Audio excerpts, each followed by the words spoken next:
Alors, donc bonjour. Donc, on continue notre étude du Tanya.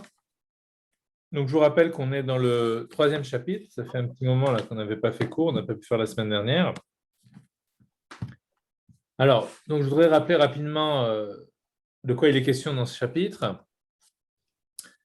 Donc, il est question de traiter de ce qu'on appelle les forces de l'âme.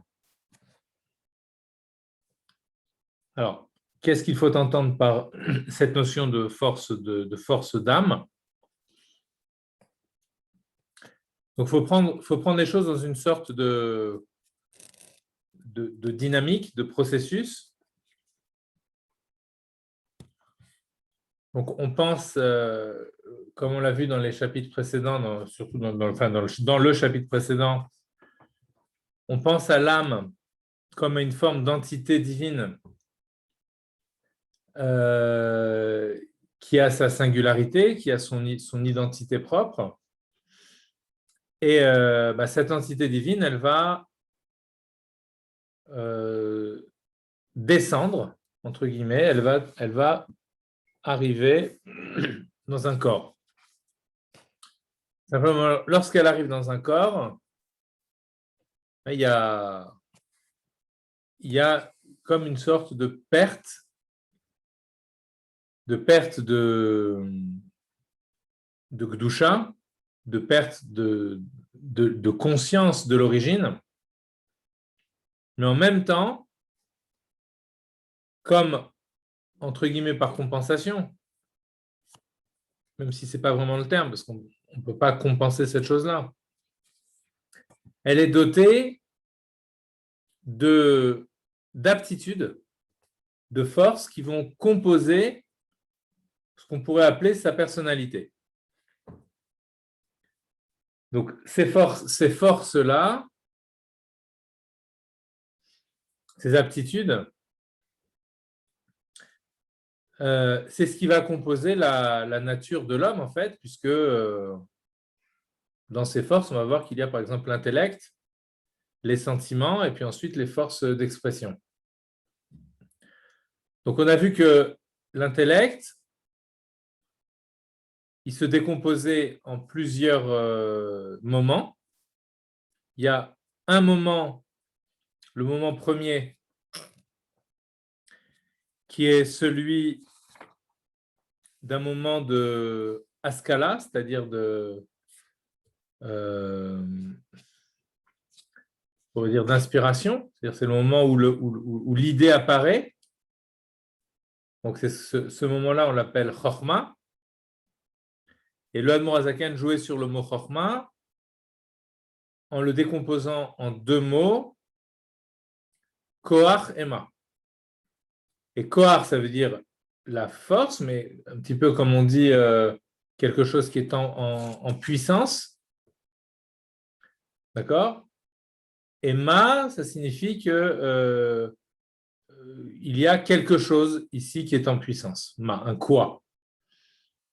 Alors, on peut appeler ça en français, on peut dire qu'il s'agit du moment de l'intellection.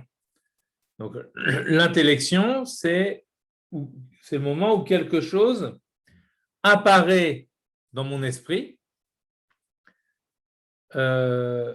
concernant, puisqu'on parlait de compensation, donc justement, là on voit comment il s'agit d'une force, concernant la perte de l'origine. C'est-à-dire que j'arrive dans un corps, je n'ai plus conscience de mon origine, et lorsque la chorma se produit, alors quelque chose de mon origine se manifeste en moi de façon fugace au départ.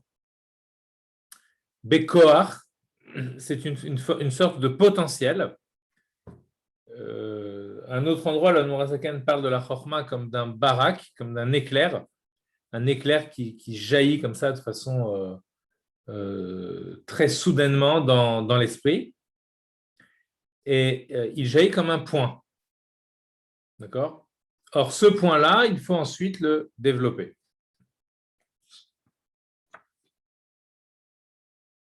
Ensuite, ce développement à proprement parler, c'est le deuxième moment du fonctionnement de l'intelligence. Donc, il ne s'agit plus de l'intellection. L'intellection, c'est vraiment l'acte où une idée apparaît à mon esprit. Le deuxième moment, c'est le moment, je dirais, si on veut parler en termes médicaux, de l'incubation. C'est le moment où la chose s'intériorise. Elle commence à se développer. On commence à en percevoir les contours. On commence à l'identifier, à dire tiens, il s'agit de ceci, il s'agit de cela. Il parle à ce moment-là de profondeur. C'est-à-dire qu'à partir d'une idée qui m'est apparue de façon très volatile, bien voilà que j'ai réussi à la saisir au vol, à l'intérioriser et à pénétrer sa profondeur. Et ce deuxième moment de l'intelligence s'appelle la bina. D'accord? Alors, qu'on traduit en général, quand on dit les havin en hébreu, ça signifie la compréhension, mais on comprend bien qu'il ne s'agit pas de ça, en fait, parce que la compréhension, c'est plutôt le premier moment. Le premier moment, c'est « Ah, j'ai compris ». Le deuxième moment, c'est « Qu'est-ce que je fais de cette compréhension ?» Hein, il y a une notion de déploiement. Il faut aller en profondeur dans la chose. Donc ça, c'est la bina.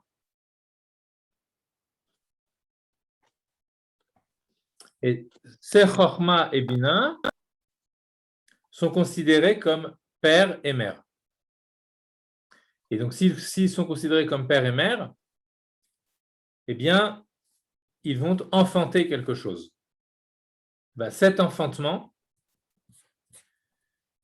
c'est le deuxième niveau dans le psychisme. Quand on le regarde d'une façon générale, il y a le niveau de l'intelligence, mais cette intelligence est féconde, donc elle fait naître quelque chose en moi, et ce qu'elle fait naître, c'est un sentiment. Donc là, on pourrait se poser la question, mais les sentiments, ce n'est pas quelque chose qui passe par la réflexion. Le sentiment, c'est assez instinctif. On voit quelque chose et puis on sent si on aime, si on n'aime pas. Donc on peut vraiment se poser la question ici, comment se fait-il qu'on articule l'intellect et les sentiments comme une relation filiale? Vous voyez la question? En réalité, on peut comprendre, d'après ce qu'on a dit précédemment, parce que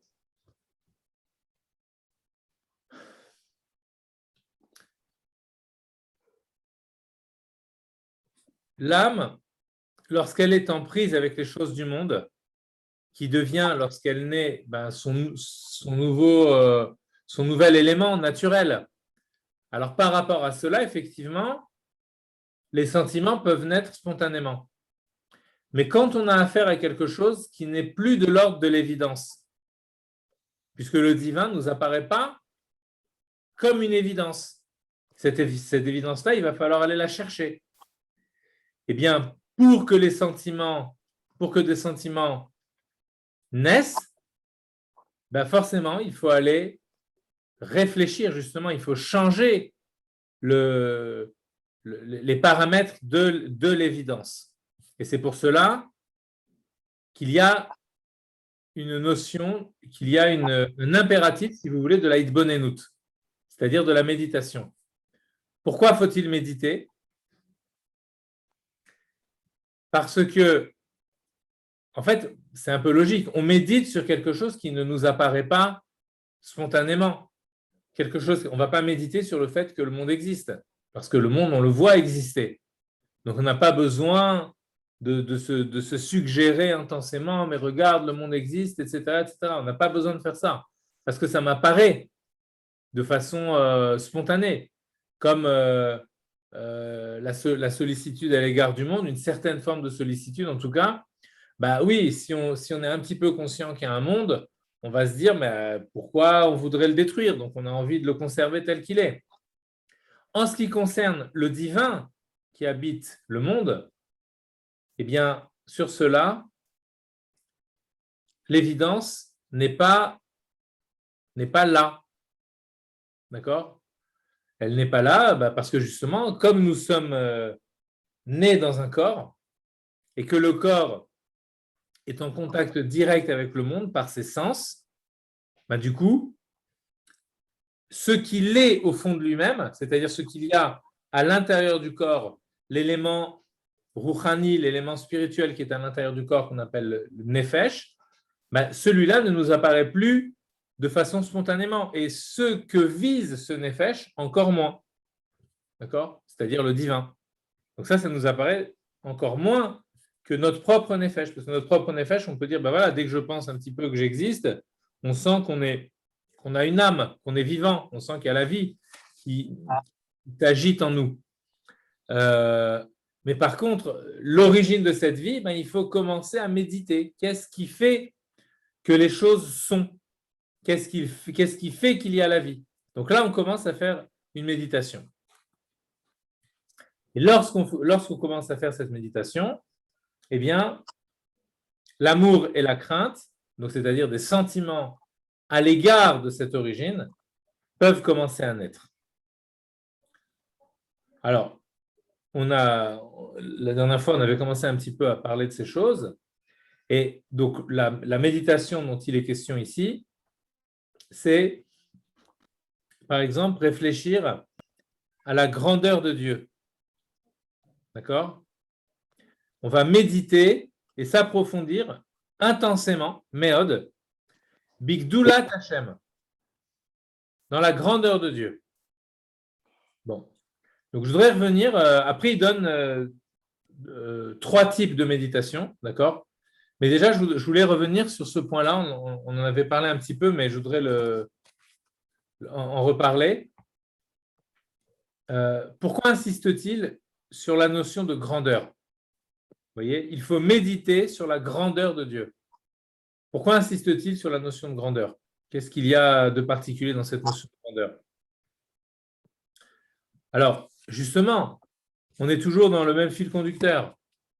Qu'est-ce que l'on veut? On veut changer, modifier le sens de l'évidence. Quand on parle de grandeur, la notion de grandeur, elle implique quoi? Elle implique la force que nous avons en nous d'attribuer de l'importance aux choses. Et ça, c'est vraiment c'est très important. La notion d'importance, la chashivut, c'est-à-dire qu'est-ce qui a de la valeur pour nous. Pourquoi c'est tellement important? Parce que l'homme se dirige tout le temps, donc il y a un aspect un petit peu moral, mais sans vraiment l'être, c'est simplement pour savoir comment orienter notre être. Eh bien, en général, on s'oriente vers les choses que l'on considère comme étant importantes. Lorsqu'on considère quelque chose comme important, ça veut dire qu'on a projeté notre esprit sur cette chose et on lui a attribué une véritable valeur. Or, l'importance que l'on a spontanément, c'est l'importance du monde. C'est pour ça qu'on a plus les yeux rivés, rivés vers la terre que vers le ciel. Donc, lorsqu'on va réfléchir à la grandeur de Dieu, en réalité, ça va vouloir dire que on va donner de l'importance au divin. Le faisceau, si vous voulez, le faisceau de concentration, de conscience qui s'oriente en principe vers le monde, là, ce faisceau-là va maintenant s'orienter vers le divin et va lui attribuer son importance. Donc c'est pour ça que dès le début, il nous indique qu'il faut modifier les paramètres, si vous voulez, d'accord, de ce qui m'apparaît comme évident. Méditer à la grandeur de Dieu, cela revient à dire qu'il faut aller par la pensée jusqu'au point où l'évidence absolue devient l'évidence de Dieu et non pas de ce qu'il a fait. Donc, il faut en arriver à avoir pour évidence non plus ce qui m'apparaît simplement devant les yeux, mais ce qui fait apparaître ces choses. C'est cela, oui, on change de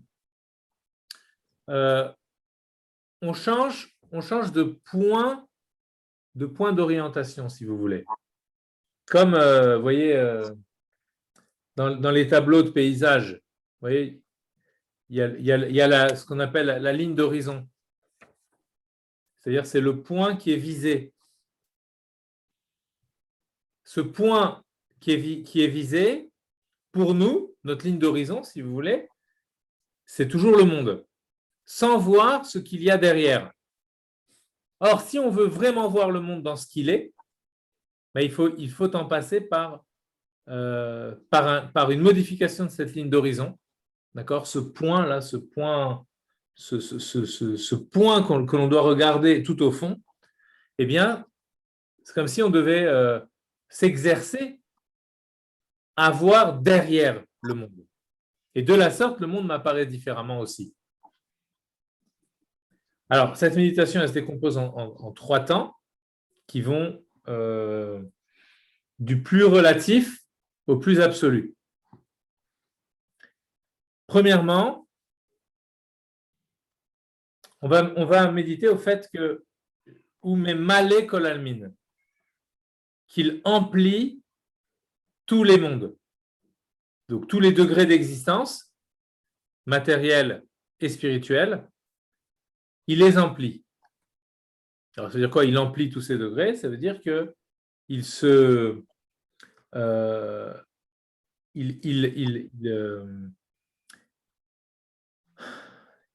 il adapte sa force de faire exister, qui est une force générale, à la particularité de chaque existence.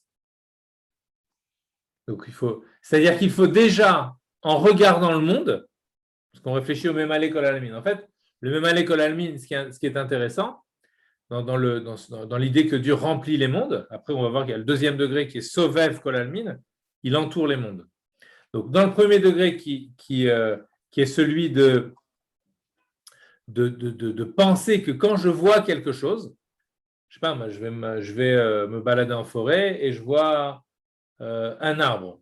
Et dans l'arbre, je vois des feuilles. Et sur les feuilles, je vois des petites rainures. Bon, ben, ok, alors ces rainures-là, le fait qu'elles existent en tant que rainures, c'est que une force a fait exister chaque petit micro-élément de l'existence. Et donc, la force qui fait exister la rainure, elle est particulière à cette petite rainure de la feuille. Et elle n'est pas la même, si on veut vraiment regarder les choses, que celle qui fait exister la feuille dans son ensemble. De la même façon que ce qui fait exister la feuille, ce n'est pas la même chose que ce qui fait exister le tronc.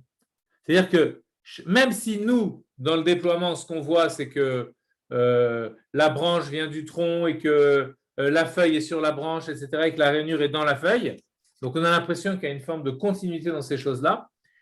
Mais justement, c'est ce que la méditation vient nous dire. Oui, mais là, dans cette continuité, tout à coup, une cerise est apparue. Donc, c'est un être entièrement nouveau. Avant, cette cerise n'existait pas. OK, il y avait le bourgeon, mais maintenant, il y a quelque chose de nouveau qui est apparu. Donc, cette nouvelle chose qui est apparue, c'est qu'elle procède d'un faire-être particulier, qui est le faire-être de la cerise, qui n'est pas le même que le faire-être du crocodile.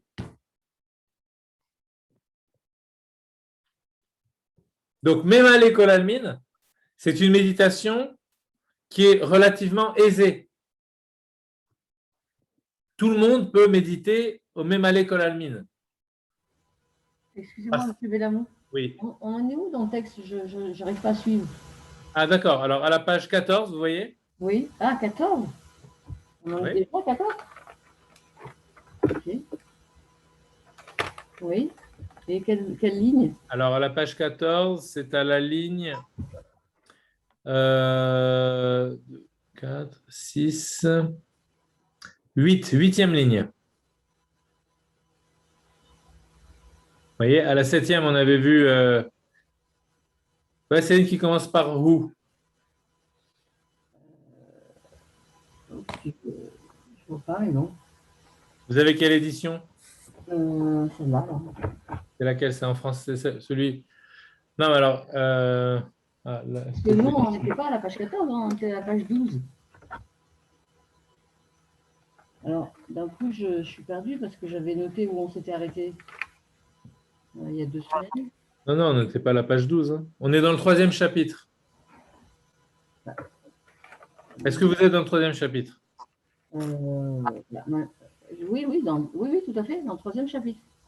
Alors, dans le 3e chapitre, quand vous commencez le 3e chapitre, c'est peut-être pas, les paginations sont peut-être pas les mêmes dans l'édition traduite. Pardon, page 14 en hébreu, pardon. Voilà, oui, du côté exactement. Et après, vous avez dit à 8, 1, 2, 3, 4, 5, 6, 7, 8. Ah oui, donc vous êtes remonté un peu. Parce que nous, oui, on s'était arrêté, mais j'ai dit que je voulais reprendre un petit peu cette notion de méditation. D'accord. Je voulais développer un petit peu, sur ça j'ai remonté par rapport à là où on s'était arrêté la dernière fois. Excusez-moi. Alors, parce qu'on avait passé, on avait parlé un peu rapidement de toutes ces choses-là, et je vous avais dit qu'on reprendrait en fait. D'accord. Donc les 3 degrés, en fait, les 3 temps, vous dites, on les trouve où dans le texte là? Alors voilà, le début de la 8e ligne, c'est le premier. Ok. Oh, mais pas d'accord. Voilà, si vous prenez la ligne juste au-dessus, on avait vu Keshe Midbonen, si je reprends vraiment dans le texte, oui. Lorsque l'on médite, ou Mahamik et qu'on s'approfondit, mais Od, intensément, Bigdulat Hashem, dans la grandeur de Dieu. Donc, réfléchir sur la grandeur de Dieu, on a dit, c'est changer les paradigmes de l'évidence et de l'importance. D'accord? Donc maintenant, à quoi j'attribue la notion de grandeur? Non pas au cosmos, mais à Dieu. Donc je réfléchis à sa grandeur.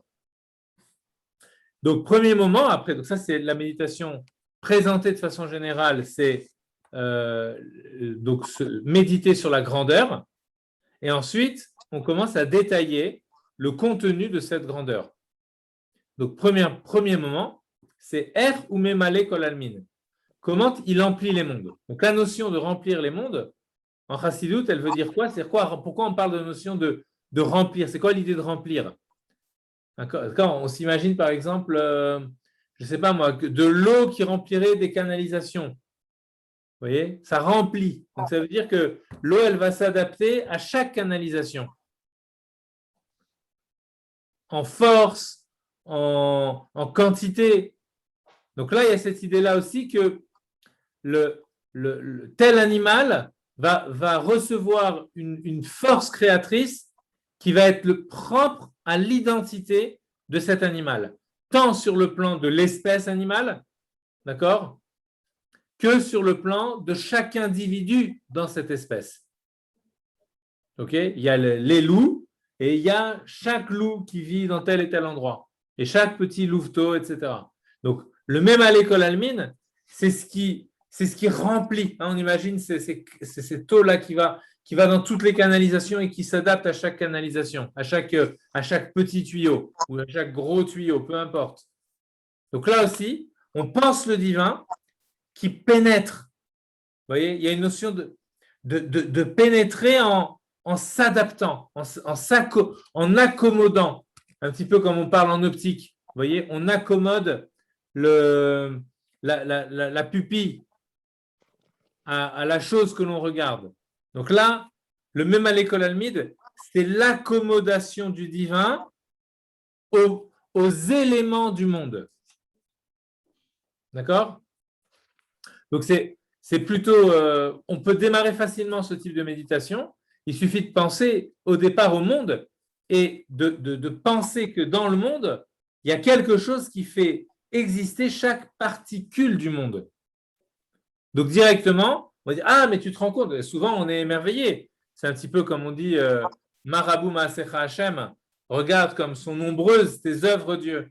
Donc cette idée de nombreuse, c'est l'idée de Memale Kol Almin. Regarde, il n'y a pas deux choses qui se ressemblent, il n'y a pas deux visages qui se ressemblent, il n'y a pas deux flocons de neige qui se ressemblent, il n'y a pas deux gouttes d'eau qui se ressemblent, d'accord, qui sont parfaitement à l'identique. Il n'y a pas deux atomes qui se ressemblent. Donc toute cette diversité du monde, elle est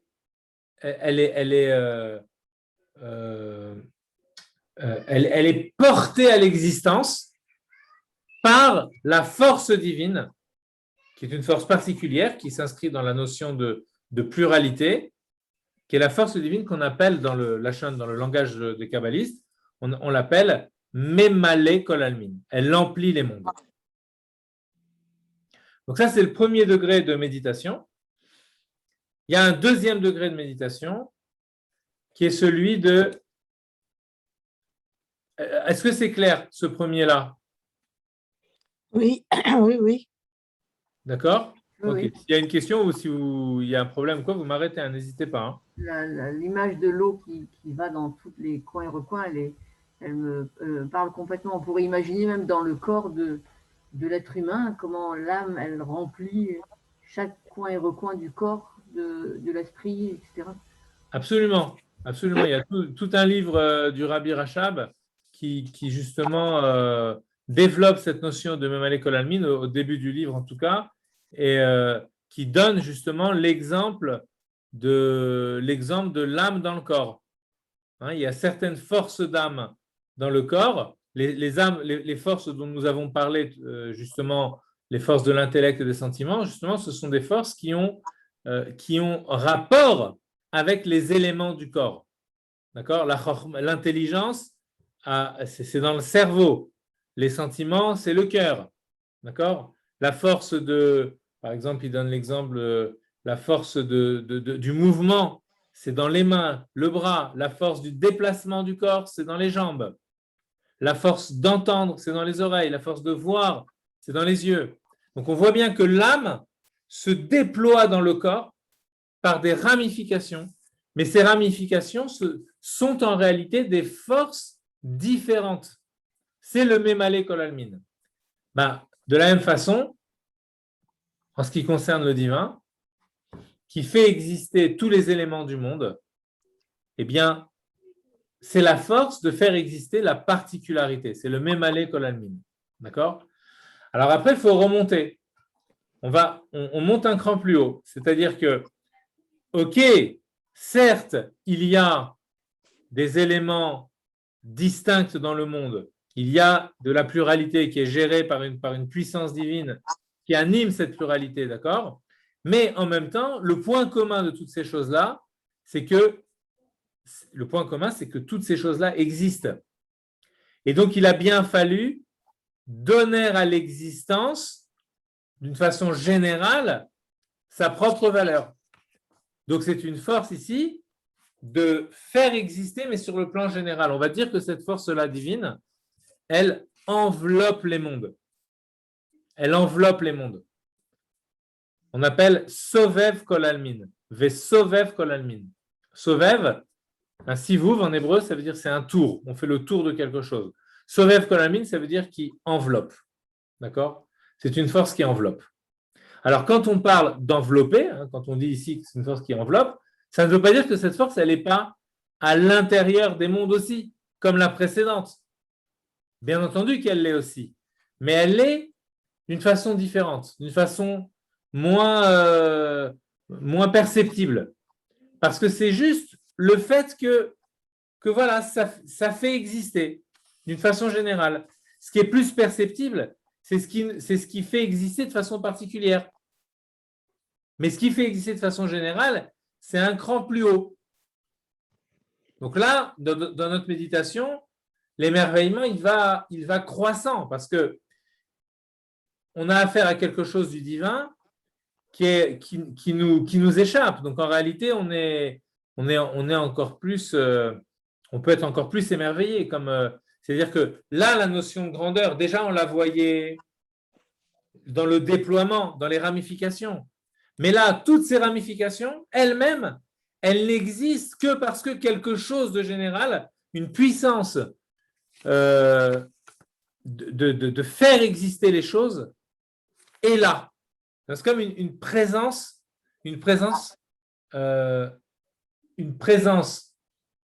fondamentale, donc dans le sens de fondement, d'accord, mais en même temps imperceptible. D'accord? C'est ce qui fait tenir l'ensemble. Le Sovev Kol Almin, c'est l'image d'entourer, si vous voulez. Pourquoi il prend cette image d'entourer? Parce qu'en réalité, on pourrait dire que c'est traversant. Vous voyez? C'est plus traversant qu'enveloppant. Donc pourquoi on parle de cette notion de pourtour comme ça, d'entourer? L'idée, c'est qu'en fait, entourer, c'est comme un petit peu enserré. C'est-à-dire, il y a quelque chose et je le tiens. Et je le tiens, et donc la chose, justement, tient grâce à cela. Un peu, là, j'attrape une bouteille, par exemple, et je la tiens avec ma main. Vous voyez? Lorsque je la tiens, la bouteille, elle ne tombe plus. Donc, ça veut dire que la force de ma main enveloppe la bouteille et la tient dans sa position. Là, dans notre exemple, elle la tient dans sa position au-dessus du sol. Si je lâche, elle tombe. D'accord? Donc là aussi, il y a quelque chose qui maintient, mais cette force-là, en fait, elle se répand dans toute la bouteille, dans son ensemble. Vous voyez? Donc c'est une force qui enveloppe tout, mais qui fait que tout tient. Vous voyez, comme si ça maintenait comme ça, du bout des doigts, ça maintenait dans l'existence. Donc c'est une force qui est encore plus fondamentale que la première. La première, elle est fondamentale dans le sens où elle fait exister chaque élément, mais la deuxième, elle est fondamentale parce qu'elle fait exister celle qui fait exister chaque élément. Donc, elle est encore plus fondamentale. C'est le Sovev Kol Almin. Mais elle n'a pas à voir, si vous voulez, avec la pluralité des éléments. Elle fait exister tout. Voilà, c'est Sovev. Ça fait tout exister. Du plus haut au plus bas, du plus pur au plus impur, tout. Ça fait tout exister. C'est le Sovev. C'est la condition sine qua non de l'existence. Le Sovev Kol Almin. Donc, alors, il y a cette méditation, voilà, on voit qu'elle dans la méditation, on va du plus simple au plus complexe, d'accord? Du plus évident au moins évident. Donc, on démarre du Memale Kol Almin qui est le plus évident, et puis ensuite, on monte au Sovev Kol Almin, c'est-à-dire que le Sovev Kol Almin est moins évident, mais en même temps, on commence à faire basculer notre système de l'évidence. Donc maintenant, dans le Sovev, on dit, le Sovev, c'est ça l'importance. D'accord? Donc, de l'importance, dire si on mettait sur le plateau d'une balance, dans le Memale Kol Almin, on va dire que le monde, on le voit, donc il a encore son importance, et on voit la force divine, donc on commence à donner de l'importance au divin. Dans le Sovev Kol Almin, on voit encore le monde, mais on se rend compte que la condition de son existence, c'est cette force-là, générale, transcendante, qui fait tout exister. D'accord? Donc là, à ce moment-là, on a fait basculer notre système d'importance de l'un à l'autre. Mais maintenant, il y a un troisième degré. Le troisième degré, c'est quoi? Vekula kame kela chashiv. On a tellement transféré notre système d'importance et d'évidence du monde vers le divin qu'on en arrive à voir pratiquement comme le divin. C'est-à-dire que maintenant, qu'est-ce qui a de l'importance? C'est-à-dire qu'est-ce qui a de la véritable existence? Parce que c'est ça aussi la notion d'importance. Quand on donne de l'importance à quelque chose, ça veut dire qu'on la considère comme une existence véritable. Hein, quand on considère que quelque chose n'est pas important, on aurait tendance à dire « Ah, mais ça, c'est rien, ça n'existe pas. » Vous voyez, dans le langage populaire, on va dire « Ah, c'est comme si ça n'existait pas. » D'accord? Donc, qu'est-ce qu'on va… Alors maintenant, ce qui va se passer ici, c'est qu'on voit l'importance, elle est passée tellement du côté du divin qu'on commence à voir les choses comme le divin. Kula kame, devant lui, kame, ça signifie devant lui, tout est kela chashiv, comme non important. Vous voyez, ce terme-là, c'est là qu'il apparaît. Donc de là, on peut comprendre qu'il était sous-entendu dans les degrés dans les degrés précédents de la méditation. Tout est comme non important. Pourquoi? Parce que la seule importance, donc la seule existence réelle, c'est celle du divin. Donc là, on a changé nos paradigmes. Donc maintenant qu'on a changé nos paradigmes, avec la méditation, hein, au départ, il y avait la chorma, on a une sorte d'intuition première, comme ça, que derrière le monde, il y a quelque chose.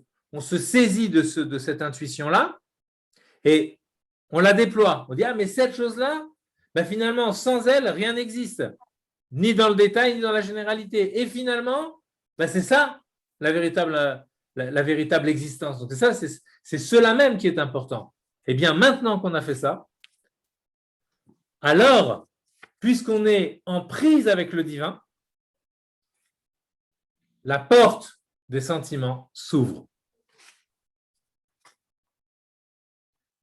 Et là, on peut enfin ressentir ces sentiments libérateurs, de ne plus avoir peur du monde, mais d'avoir la crainte de Dieu, qui est une crainte extrêmement salvatrice.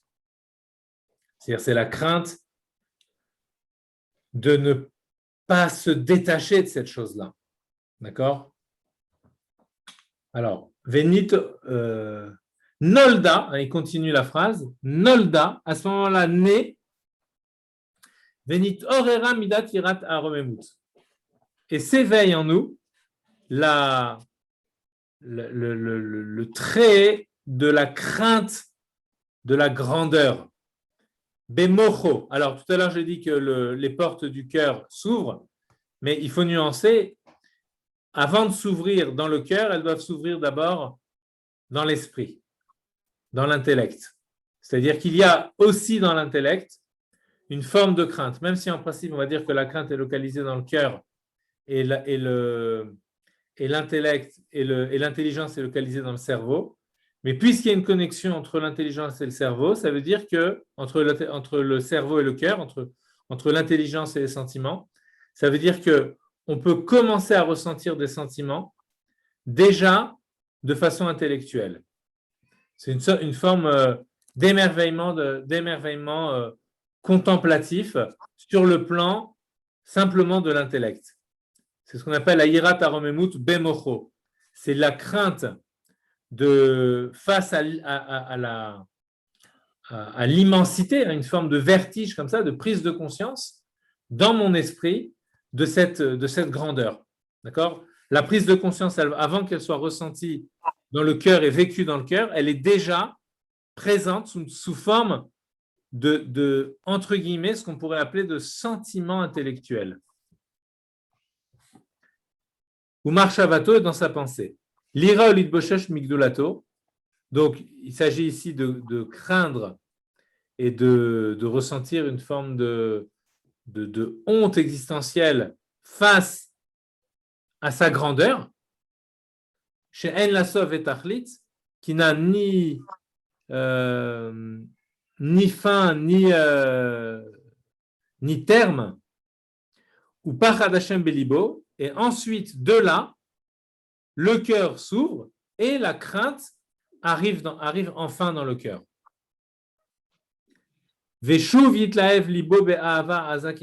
Maintenant, de cette crainte-là, donc qui était une crainte au départ, mais comment oserais-je être face à l'être absolu? Comment oserais-je moi-même être face à l'être véritable? Alors, de là, en même temps, tu te rends compte, mais c'est ça la véritable existence. Mais donc, du coup, je l'aime. Et j'ai réussi à faire naître un sentiment dans mon cœur. Donc, un sentiment de crainte au départ, mais qui ensuite rebondit en un sentiment d'amour. Le cœur va s'enflammer, Be'ahava, par un amour, Azak Irishpesh, puissant comme des flammes du feu, Bechashika, Bechafitza, Utshuka, par un désir très très fort, Benefesh Shokeka, Ligdulat Ensof Baruchu, pour la grandeur de Dieu, par rapport à cette grandeur justement. Ve'i Kelot Anefesh, c'est ce qu'on appelle l'extase, l'âme qui s'extrait du corps, parce que justement elle veut retrouver la véritable existence. Comme il est écrit, mon âme aspire à toi, mon âme a soif de toi, et comme il est dit, ici c'est un troisième pasuk, mon âme a soif de toi. Au début, c'était mon âme a soif de Dieu, et là maintenant, comme si on était dans une proximité encore plus grande de toi, on s'adresse à lui directement. Mon âme a soif de toi, Vegomer. Vatsimon, umiyesoda esh benefesh elokit. Et la soif, alors ça c'est magnifique comment le Admour Azaken va, si vous voulez, cette force qu'il a de jouer avec les éléments pour faire apparaître des mouvements d'âme. Donc on parle d'une soif, mais la soif c'est quoi? Vous voyez, on parlait de l'amour, donc l'amour c'est on a envie de s'approcher de Dieu. Donc s'approcher, ça veut dire qu'on a une soif. Eh bien, la soif, c'est le feu, nous dit-il. Ça vient du feu, le feu qui assèche. Vatsimon ou miyesoda esh, la soif vient du fondement. On avait parlé des fondements au début du Tanya, dans le Nefesh Abahamit, dans l'âme animale, et là, on les voit dans l'âme divine. C'est le feu chez Benefesh Haelokit qui est dans l'âme divine. Ou comme chez Kazu Ativiim, mais Kachu Be'etzreim, chez Yesoda esh ou Balev, comme les physiciens, c'est-à-dire dans le sens philosophique du terme, les penseurs de la nature, si vous voulez, disaient que les 4 fondements se retrouvent dans l'homme aussi. Hein, les 4 fondements, c'est-à-dire la terre, l'eau, l'air et le feu. Et donc, on va retrouver ça aussi à l'intérieur de nous-mêmes. Ce n'est pas simplement les éléments qui constituent le monde, mais on peut les trouver d'une façon plus rouhanite, plus spirituelle, à l'intérieur de l'âme. Eh bien, le fondement du feu, nous disent ces philosophes de la nature, se retrouve dans le cœur. Alors que ou Mekor Amaim, alors que la source de l'eau, vers les routes et de l'humidité, Mehamoar, provient du cerveau. Donc, c'est comme si dans le corps, on voyait une dimension qui était plus froide, plus liquide, et une autre qui était plus sèche et plus chaude. Eh bien, ils forment une sorte d'équilibre. Donc, c'est le cœur et le cerveau. Et même au niveau des fonctionnalités, le cœur, ce qui est le siège des sentiments, c'est beaucoup plus chaleureux, alors que le cerveau, qui est le siège de l'intelligence, c'est beaucoup plus froid. D'accord? Même là, il y a cette idée de froideur intellectuelle. On pense les choses, voilà, on pense les mécanismes. Donc il y a une notion de froideur. Et dans le Nefesh Elokit, cette humidité, c'est celle de la Chochma. Pourquoi? Parce que la Chochma, on l'a vu, on en a parlé comme un éclair, mais on peut aussi en parler comme de l'eau. Pourquoi? Parce qu'il y a cette notion de transparence dans la Chochma. Et il y a cette notion aussi d'écoulement. C'est-à-dire que la Chochma arrive en moi. D'accord? Comme de l'eau qui arriverait spontanément dans un verre. Elle arrive en moi. Et donc, cet enthousiasme-là, que j'ai obtenu par ma méditation, ensuite la crainte, ensuite l'amour, eh bien, l'amour, c'est un élan, mais cet élan traduit une dimension de chaleur, une dimension de feu, mais aussi donc d'assèchement, c'est-à-dire un désir d'être rempli de quelque chose. Et par quoi je vais être rempli? Ben, à nouveau, le cycle reprend par l'eau, c'est-à-dire par la chorma. C'est-à-dire le cœur désire et la méditation reprend. C'est un point de retour au départ, mais un petit peu plus haut. C'est-à-dire que maintenant, il va falloir que l'intellect donne davantage au cœur pour continuer ce cycle-là. J'ai eu mon enthousiasme par rapport à ce que tu m'as montré. C'est comme si le cœur et le cerveau parlaient et disaient, le cœur va dire au cerveau, voilà, tu m'as donné, maintenant je suis enthousiaste, mais maintenant je ne veux pas être déçu, c'est-à-dire donne-moi encore. Donc du coup, la méditation va reprendre. Et à quoi correspondent la terre et l'air alors, dans cette idée-là comme un cercle vertueux qui reviendrait, mais qui s'élèverait en même temps.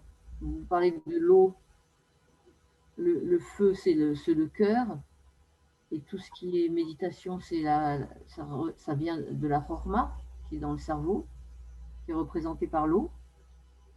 Et alors, la terre et l'air.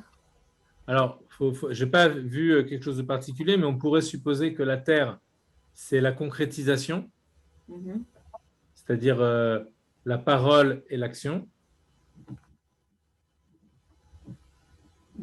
Alors que l'air, ça serait intermédiaire, dans ce schéma-là, ça serait intermédiaire entre les deux. C'est-à-dire que ça pourrait être comme un petit peu l'air qui est le souffle de vie, c'est-à-dire comment, à partir de...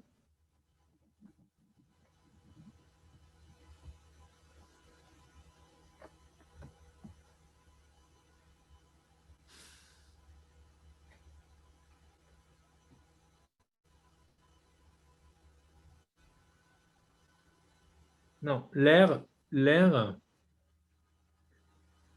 je dirais...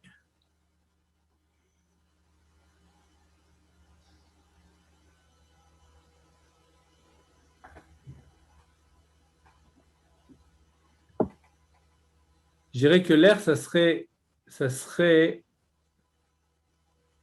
l'atmosphère dans laquelle on se retrouverait. Comme baigner dans l'atmosphère du divin, si vous voulez. Ça ne pourrait pas être les pensées, par exemple. Non.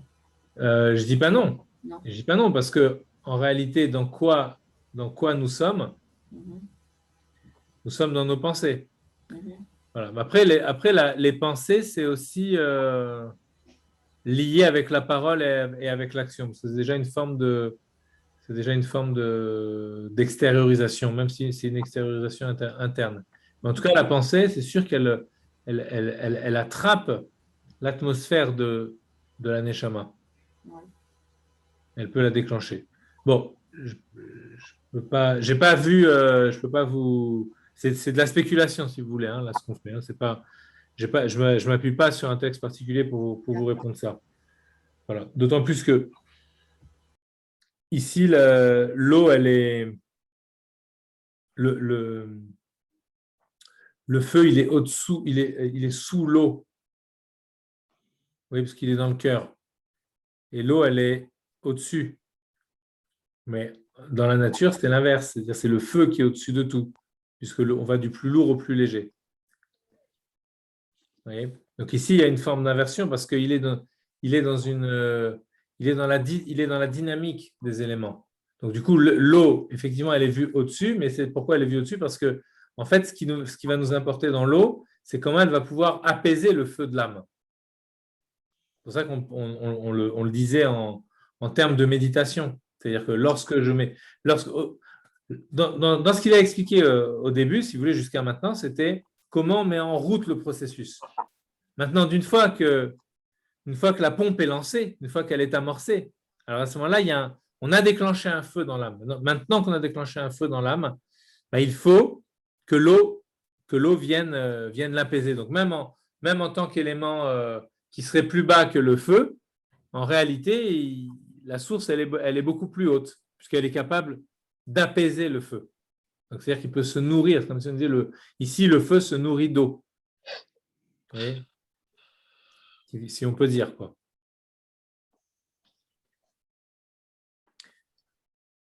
Bon.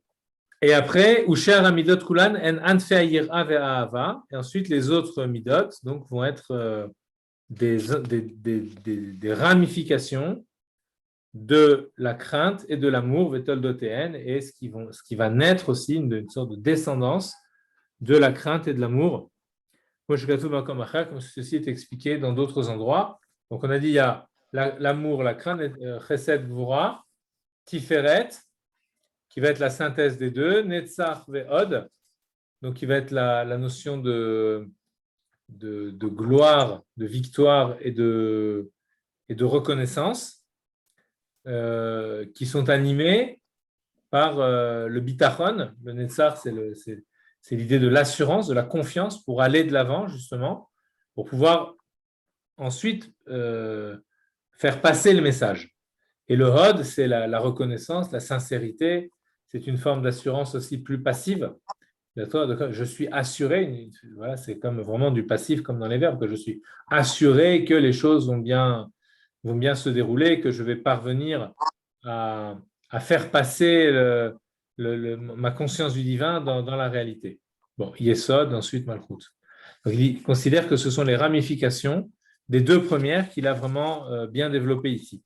Alors, il y a une mida qu'il n'a pas encore développée, c'est celle qui se réserve pour la fin du chapitre, mais on la verra la prochaine fois. C'est la mida du da'at. D'accord? Le da'at, c'est la conscience des choses. Et on verra la spécificité, parce qu'en principe, il y a Chabad, c'est Chochma, Bina, Da'at. Donc, il a parlé de Chochma et Bina. Ensuite, il a présenté Chochma et Bina comme père et mère qui font naître des sentiments. Et ensuite, il a parlé des sentiments eux-mêmes. Et à la fin, il revient au Da'at. D'accord? Enfin, il y revient pas. Il traite le Da'at, mais on comprend qu'il l'a laissé en suspens. D'accord? En termes de logique, c'est-à-dire si la logique de l'exposé, c'est de traiter dans l'ordre les midot, donc on pourrait se dire, là ici, il ne respecte pas l'ordre. Parce qu'il y a Chochma Bina Da'at. Là, il ne respecte pas l'ordre. En principe, l'ordre, c'est Chochma Bina Da'at. Et ensuite, Chesed Gvura Tiferet. D'accord? L'intelligence, Chochma et Bina. Dans l'intelligence, il y a aussi le Da'at. Et ensuite, les sentiments. Donc, la question qu'on pourra se poser, c'est pourquoi parle-t-il du da'at en dernier? D'accord? Alors que au niveau de sa localisation, le da'at se trouve au même endroit que la chorma et la bina. D'accord? C'est-à-dire dans le cerveau. Donc, pourquoi il parle du cerveau, du cœur, et ensuite à nouveau du cerveau? Quelle est l'idée? Donc, quand on étudiera ce qu'est le da'at, on pourra comprendre pourquoi il a procédé de la sorte, et le fait qu'il ait mis en dernier nous apprendra aussi, Bezrat Hashem, quelque chose. Bon, voilà, je ne sais pas si vous avez des questions, si c'est clair.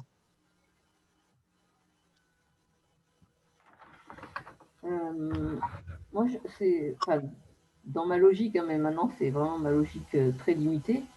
Quand vous avez parlé des 3 temps, je ne sais pas pourquoi, moi j'aurais imaginé le troisième en premier. Et, vous voyez, c'est-à-dire que le premier qui est, comment vous appelez, Memale Kolamine.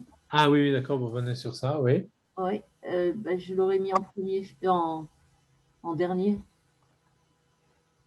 Alors oui, faut comprendre quel est l'ordre de sa méditation. Oui. Alors, quel est l'ordre de sa méditation ici?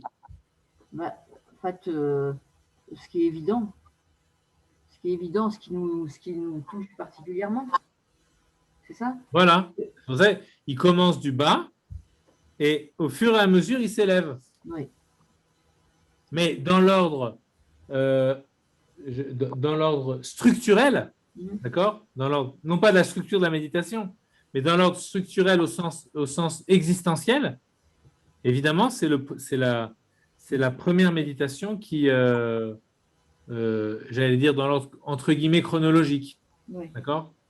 Ce qu'il y a au tout départ, c'est d'abord, il n'y a que Dieu. Ensuite, il y a Dieu tel qu'il va commencer à se mettre dans une relation lointaine avec les mondes pour donner la possibilité de leur existence. Et ensuite, il y a Dieu tel qu'il voilà, tel qu'il fait exister chaque chose. Alors, cette méditation, en fait, elle existe aussi. On peut démarrer de là aussi. Ouais. Et de fait, on le fait le matin lorsqu'on commence la tfila. Si vous remarquez, au début de la tfila, en tout cas, je parle dans le Nusach Chabad, au tout début, vraiment, pratiquement, c'est le deuxième paragraphe de la tfila, c'est Adon Olam.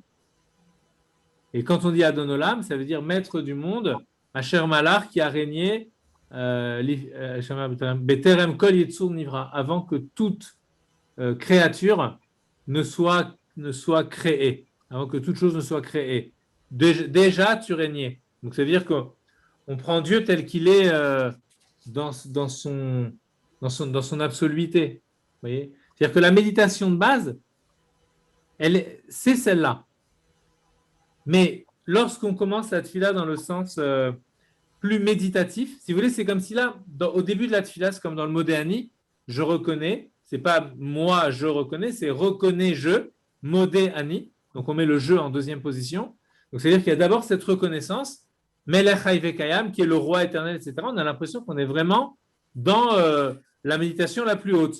Donc quand on démarre, on peut dire que au début, on pose les bases vraiment de l'existence du divin, mais quand on va commencer à méditer dans le sens où on va vouloir, où on va aller chercher un sentiment, alors là, la méditation, elle redémarre à zéro.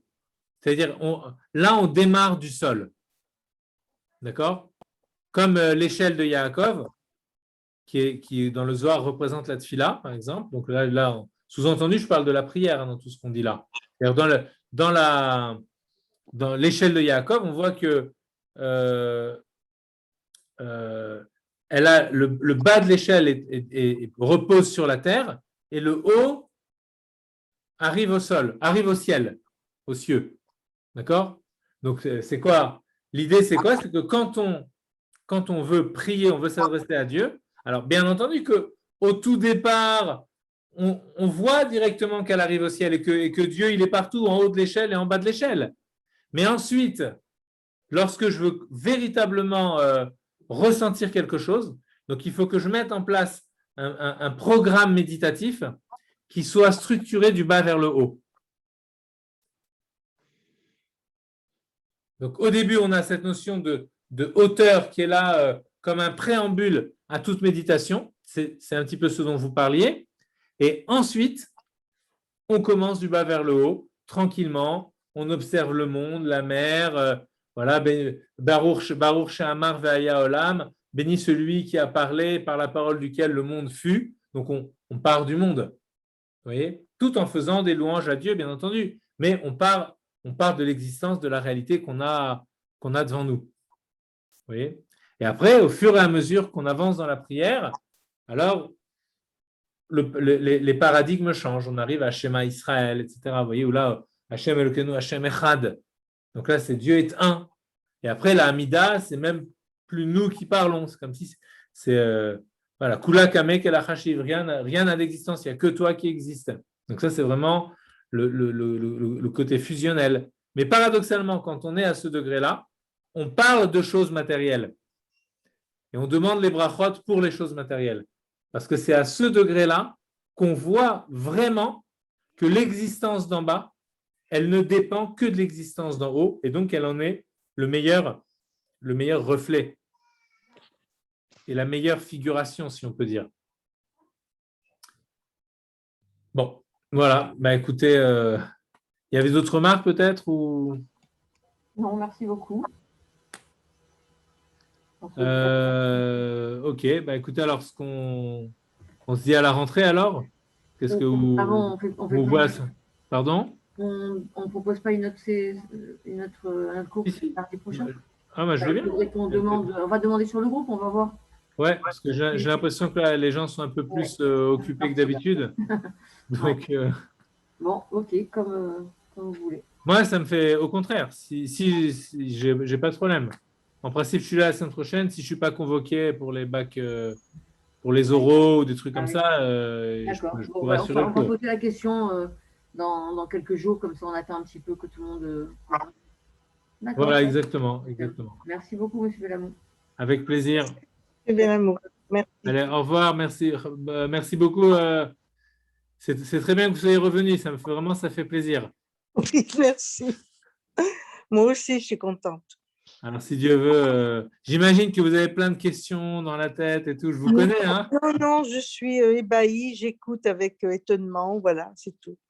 Bon, bah, écoutez. Mais j'écoutais les cours, de toute façon, je les écoutais après. Ah, d'accord, d'accord. Vous Je les ai restiez. toujours suivis, je les ai D'accord, d'accord. toujours suivis. Mais je ne savais pas sur quel bouton appuyer pour vous écouter le jour En même. direct. En En direct. direct, Ah, bah, voilà. aujourd'hui, vous avez trouvé, voilà. Voilà, la semaine dernière aussi, voilà. Et puis aujourd'hui, ça fait 2 fois. Je suis D'accord, contente. ok. Super. Voilà. Razak.